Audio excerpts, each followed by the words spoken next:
3 rounds of discussion with a 20-minute time limit. Introducing first from a Zoom call in Columbia, South Carolina, Matthew, aka the Unbreakable Spirit.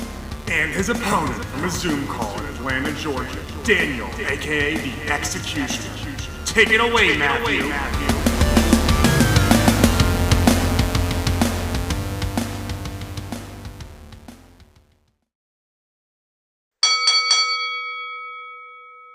Thank you, Jesse, for that wonderful introduction. Hello, everyone. Welcome to episode number 35 of Jesus. At Odds with the Unbreakable Spirit. And the Executioner, Daniel Travas. Okay.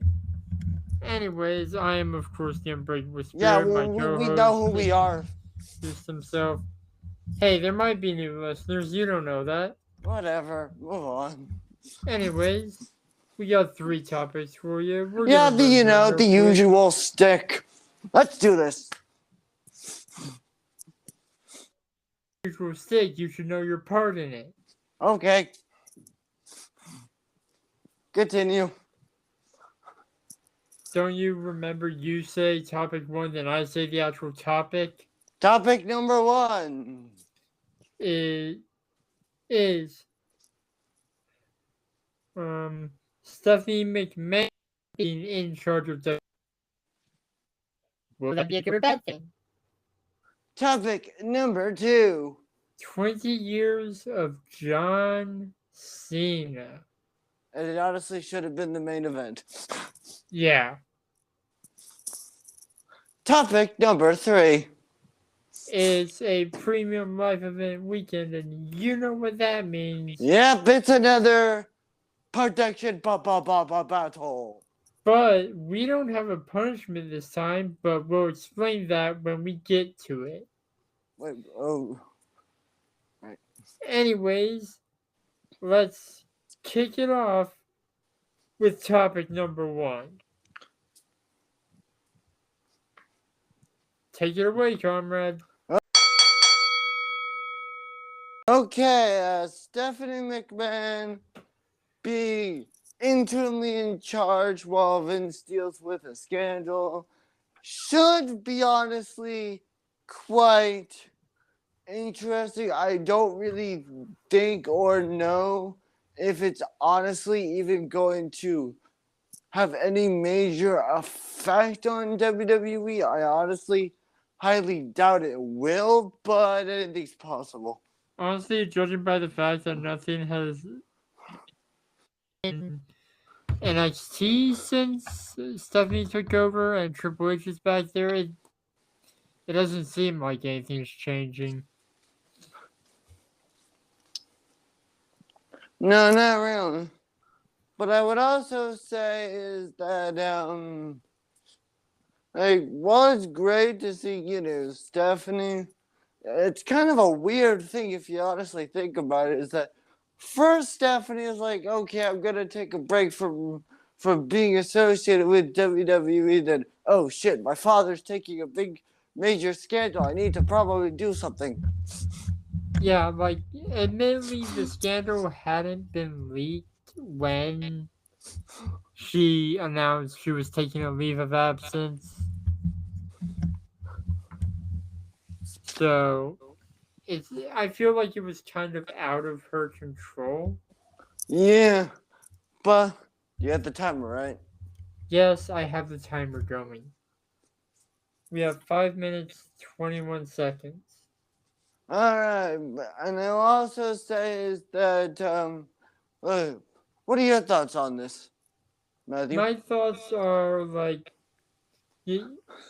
admittedly, in the past, I haven't been the biggest fan of Stephanie, and I'm not sure if anything's going to change, but I can only hope.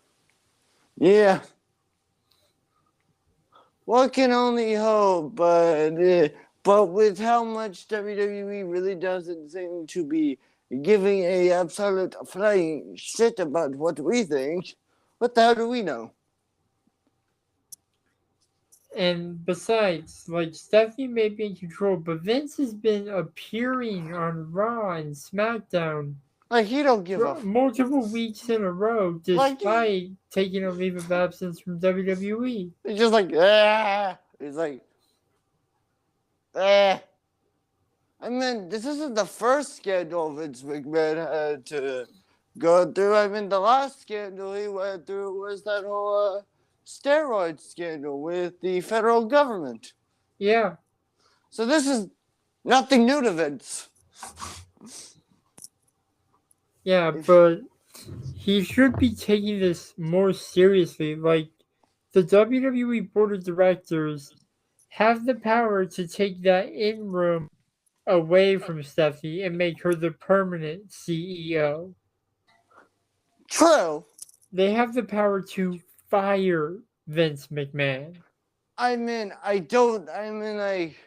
well, that would be a major shock to WWE. I honestly don't think that WWE would do that, considering how much Vince McMahon's teeth have just sunken into this company. Yeah, but if it's like the last resort to save face, I feel like the board wouldn't mind wishing Vince McMahon well in his future endeavors. Yeah, that's very true. And my honest thoughts on that is, look, if WWE does that, that will shock and literally. I mean, it wouldn't be surprising everyone, but it'd also be like, wow, after months and months and months and months and years of firing random superstars for no goddamn reason, Carmel could be a bitch to Vince. Yeah, and while we're speaking of like the 6-month releases, there really wasn't one this month. When Yeah, you think about it. which is, I mean, aside from Sasha Banks, potentially WWE still is yet to comment on that. yeah. But my honest thoughts on this is, look, if Stephanie McMahon, since, her taking control of the authority, I mean, if you think about, she's honestly been ready for this position literally her entire life. Yeah, Quite literally. like I'm not sure who in Vince's will is his heir, but in terms of like WWE logic, Stephanie, the $1 billion princess, would be the rightful heir to this global empire that is World Wrestling Entertainment. But my question is, all right, I'm going to ask you a big hypothetical question here. Let's say Stephanie McMahon, let's say WWE fires Vince and Stephanie McMahon becomes the permanent new chairwoman of WWE. My question is, would anything, honestly, in your opinion, even change if Stephanie became the permanent chairwoman? It depends on the situation at that point. Fair enough. There are only two ways I see Vince willingly giving up his title to Stephanie. One. He gets fired from the company. Two. Or he's no longer alive. Yeah. And admittedly, at this point, the to be the more certain option. Yeah. Yeah. Yeah, the timer just went off, so we will definitely be keeping an eye on this. We have been haven't we talked about this situation 2 weeks in a row? Yeah. Let's hope it's not a mainstay. But Who we're knows? going to take a quick break before hopping into topic number 2. Yeah. Topic 2, yeah. All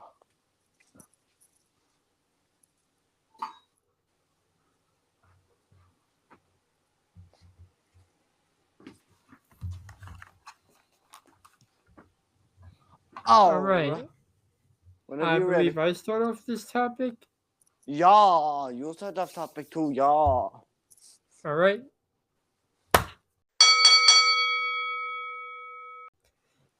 And we're back with topic number 2, 20 years of hustle, loyalty, and respect. Do. Yeah, John Cena this past Monday celebrated his 20-year anniversary of being under contract with World Wrestling Entertainment. Yeah. And it wasn't even the goddamn main event. Mm-hmm. The main event was a last chance six-woman elimination match for the Money in the Yeah, Bank. and let's put this into perspective to you of how stupid this WWE logic was. For literal weeks, they were hyping up the return of John Cena, the 20 years of John Cena, all that. And at the top of the hour of 9 o'clock, Vince. John Cena came out after Vince introduced him. And that's like, because my honest thoughts on this is, I mean, hell, WWE got current AEW superstars to appear to send in video for wishing John Cena congratulations in 20 years. They had Chris Jericho, including the likes of Chris Jericho, Bryan Danielson, The Big Show. That's just obviously WWE didn't reach out to CM Punk because they kind of hate his damn gut. Yeah. Yeah, because I will say is that I will say when I was watching that entire segment on global television, my honest thoughts was, so let me get this shit straight, WWE. You do all this build up, all this planning of John Cena returning for 20 years, and you have it be the middle of the show, but yet when Randy Orton did, you had it open the goddamn show, but then like both of those should be the main event. And then you also, but then yet again, Randy Orton also then competed later that night in the main event match. Okay, they gave Randy more respect than they did Cena. Which is just, what? Cena has been the face of WWE until Roman took over his spot. Yeah. Like, I would think this is how I see it. Roman is the heel face of the company, if that makes any sense. Yeah. And Cena is the baby face of the company. Yeah, that makes more sense. Because if you ask me, if you had a superstar that had been busting your ass for 20 goddamn years, and you give him if this were me, and I was busting my ass for, I don't know, let's say like Impact Wrestling or another company, and I bust my ass for 20 years for that company, and they celebrated my 20-year anniversary by putting me in the middle of the show, I would be kind of disappointed. Yeah, they treated 15 years of Cena better than they did 20 years of Cena. I'm. Admittedly, probably part of that was because he Was a full has, time. yeah, he was full time and he's moved on mainly to Hollywood now. Which can I just say something is how ironic, if you honestly think about it, is back in 2012, John Cena was mad at The Rock for being a part-timer, and now he's the part-timer. Yeah, Cohen Kettle Black much? That's not a race thing, it's a saying. Yeah. But also, like, John Cena, in his, I will admit, John Cena, has grown on me over the years, but also John Cena, I mean, because don't get me wrong, John Cena is a future Hall of Famer, 100%. No doubt about it. He is currently tied for most world championships. Is he? Yeah. Because I've honestly heard that Ric Flair has won more, like, I don't know, 21 world titles? Or 17? I don't know if that's Are you talking about championships or just world championships? World championships. Okay, I'm going to have to Google this. I don't know if I'm accurate. I really don't. But yeah, because I'm pretty sure it's just 16. Anyway, not important. Not important. But important, but not important. But anyway, because look, the whole John Cena being in the middle of the show thing, I thought was just kind of. What are your thoughts, Matthew? Please. My thoughts are, it's a little bit disrespectful when you think about it. Explain. Cena has been. Well, first off, I just want to say, this is the first time I'm pretty sure everyone, and I mean everyone in the arena popped for John Cena. I think the last time that John Cena got that big of a pop was when he returned last year at Money in the Bank last year.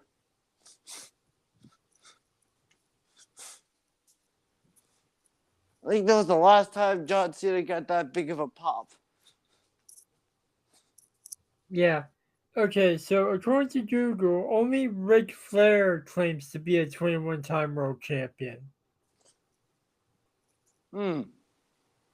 That is interesting. Google says it ranges from 16 to 25. Jesus! But WWE officially recognizes him as a 16-time. I'm not really so sure what to believe now. So basically, that's a non-answer. That's like, what? Okay. I'd say the whole Ric Flair thing is up to interpretation. Maybe that's a future topic, but we got off topic. Yeah, of course. What's new? Like literally sometimes I feel like this should have been called Chaos Wrestling Podcast. Yeah, you're not wrong. But we'll be back with the third and final prediction as I pull up the Money in the Bank. It's a small card this year, isn't it? Yeah. Let's see. What else is new? WWE.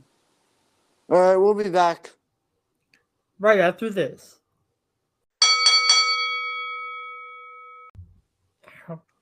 Hello, everyone, and we are back with a topic.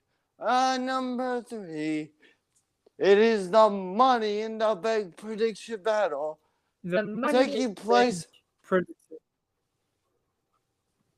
Yes, I just said that. And also taking place from, how ironically, Las Vegas, California. Las Vegas.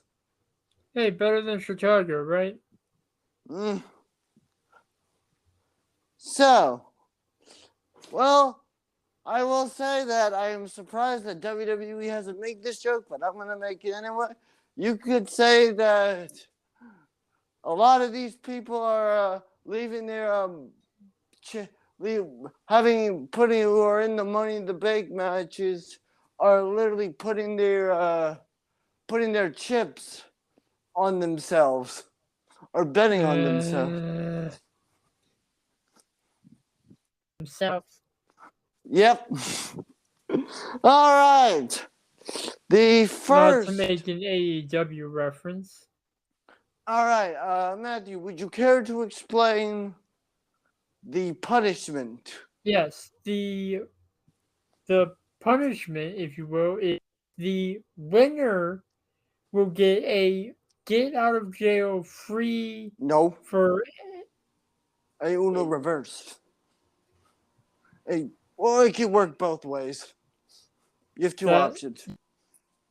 It was the way I was phrasing it. Oh, go ahead. Sorry. Basically, they will get a get out of a punishment free scenario where any punishment they can opt out of doing it so And, they don't have to suffer through that. And also, they could also use the Uno.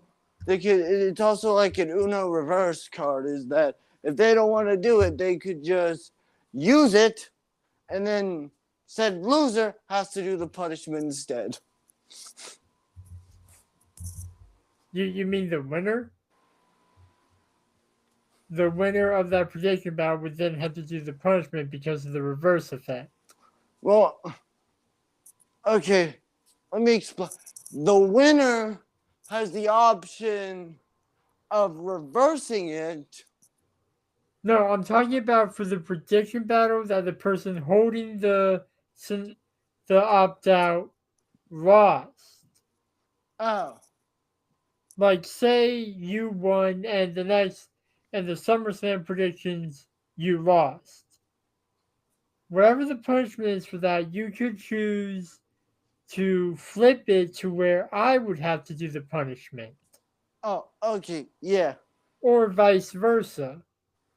All right, yeah. All right. Anyway, just all right.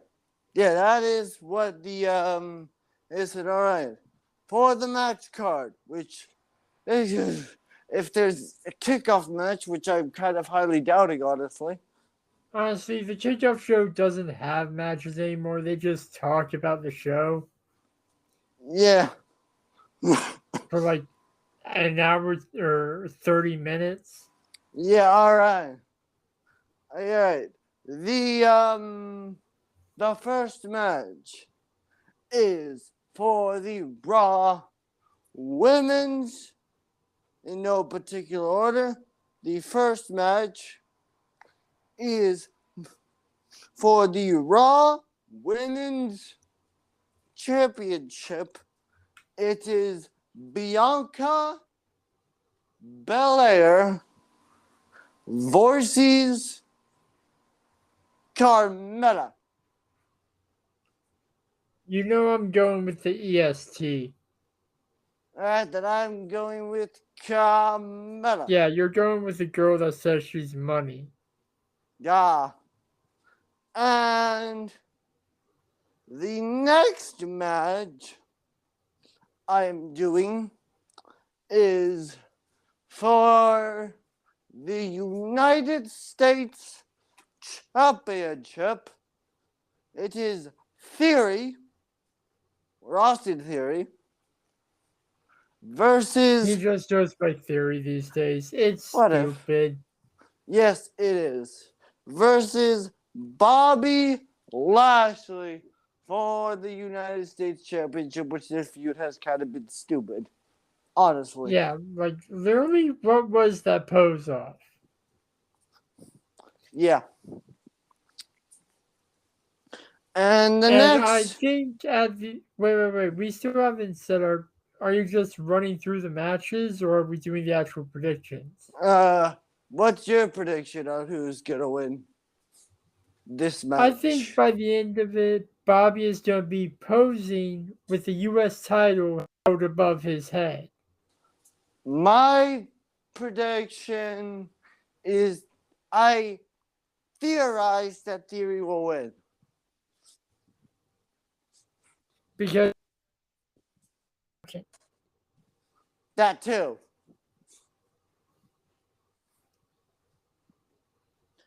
And our next match is for the unified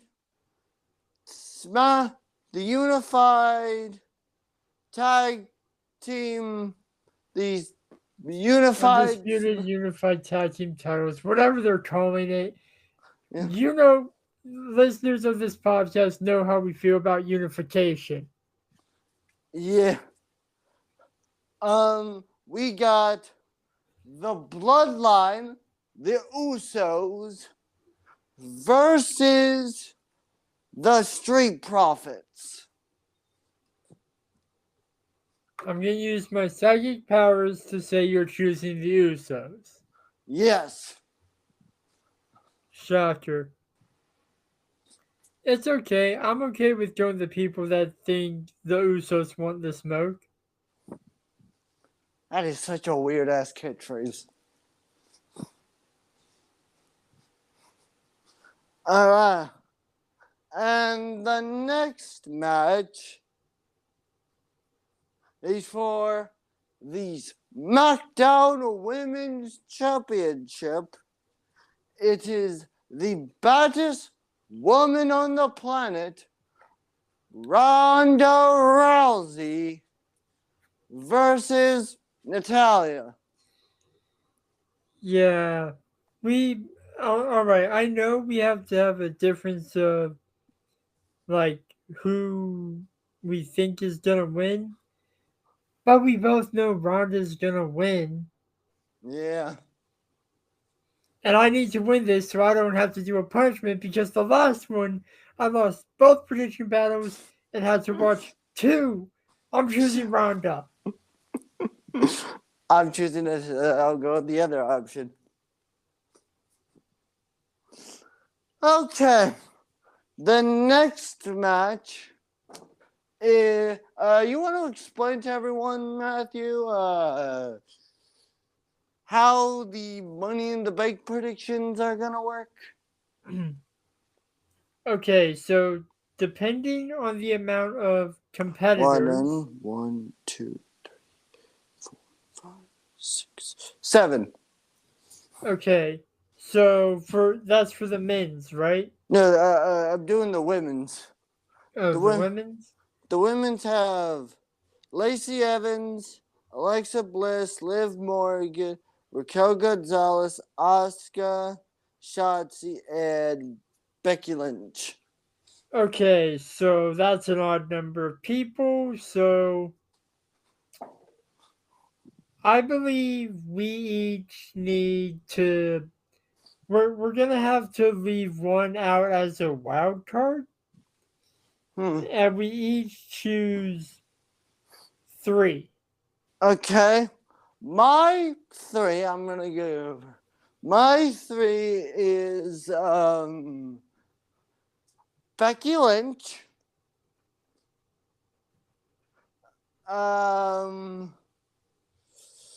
Liv Morgan, and Alexa Bliss. Damn, you chose 2 of my choices, you son of a bitch. What are yours? Who are the people remaining? Lacey Evans, Raquel Gonzalez, Asuka, and Shotzi. Okay, I'm going Lacey. If I can spell her name right. I'm going Raquel Rodriguez because that's the name she's going by on the main roster. Stupid. And I'm going Asuka. Okay. Now, Which leaves, if I'm remembering correctly, leave Shotzi as the as the wild card. yes. All right, match number 6, which, if my memory serves correctly, is the men's. Yes. They only have 6 competitors, right? The participants, alright. The options are Seth Rollins, Drew McIntyre, the Nigerian Giant 7'3" Omos, Riddle, and there's one more spot. Oh, great. So not all the ones are filled yet. That's good, lovely. Yeah. So that will be decided as of this recording, probably tomorrow. Yes. So we're gonna have to post the finalized version of this on our Twitter after the final spot is filled. In probably a battle royal. Or another last chance. Yeah. But for now, we're just gonna pick, and I'm just gonna put a question mark for whoever picks that. But I will say WWE's gonna need to call up WWE Archive and get that special ladder that Big Show had. Yeah. Because if I'm in this Money in the Bank, I'll tell you what my strategy would be. It would be tell everyone to work together to beat the shit out of Omos, and then go back to beating the shit out of each other. Yes. That Or, honestly seems like the more. work together to flip a commentary table onto Omos. That too. Or bury him in a bunch of ladders. Yeah. Or all of the above. That too. Alright, but seriously, we need to get to our choices. It's the same rules as the last one. Okay. My choices are, although I don't really see any, although I'm not sure whoever wins this briefcase is going to have a high chance of cashing in, my three picks are Seth Rollins, because I'm wondering if there's going to be any deja vu with the Roman Reigns Brock Lesnar last man standing match. Yeah, for those of you who don't know, it's SummerSlam. Which should be interesting. Yeah. No, okay. really. My second pick is Drew McIntyre. Okay. And my third pick is Omos. Okay. What the That yours? leaves me from what I have with the person who has not qualified yet. Sami Zayn, Riddle, or Sheamus. Wait, is Sammy in Money in the Bank? Sami's in Money in the Bank. Okay, so I don't need to choose the mystery person, even though I don't think so. But I am going to choose him because I doubt Sammy's going to win despite being an honorary Uce. Fair. I'm going to go with the King of Bros, Riddle. And last but not least, Sheamus. So Why are they doing odd men for the Money in the Bank this year? I have no idea. And I also think what was the honest point of having Riddle have a stipulation if Riddle can't compete for the undisputed Universal Championship if he was just going to be added to the Money in the Bank? As I believe I tried to explain to you, not on the podcast, this is the loophole to relation. Unless the Usos just come out and make sure he doesn't win. Because that could happen. Well, yes, that could happen. That's not what I'm saying. Oh, yeah. He I get- technically wouldn't be challenging for the championship. He would be cashing in a contract guaranteeing him a title match for any time up to 1 year. Yeah. But yeah, Those are our choices, and I didn't set a timer for this because I had a feeling it would go into overtime. Do you have anything you want to say, Travis? Hello? Are you there?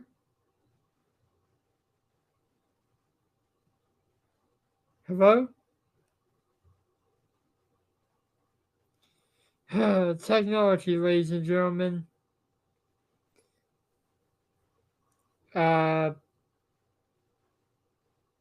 Okay, I don't know if he can hear me, so I'm just gonna end the recording here. That's all the time we got. Roll that outro.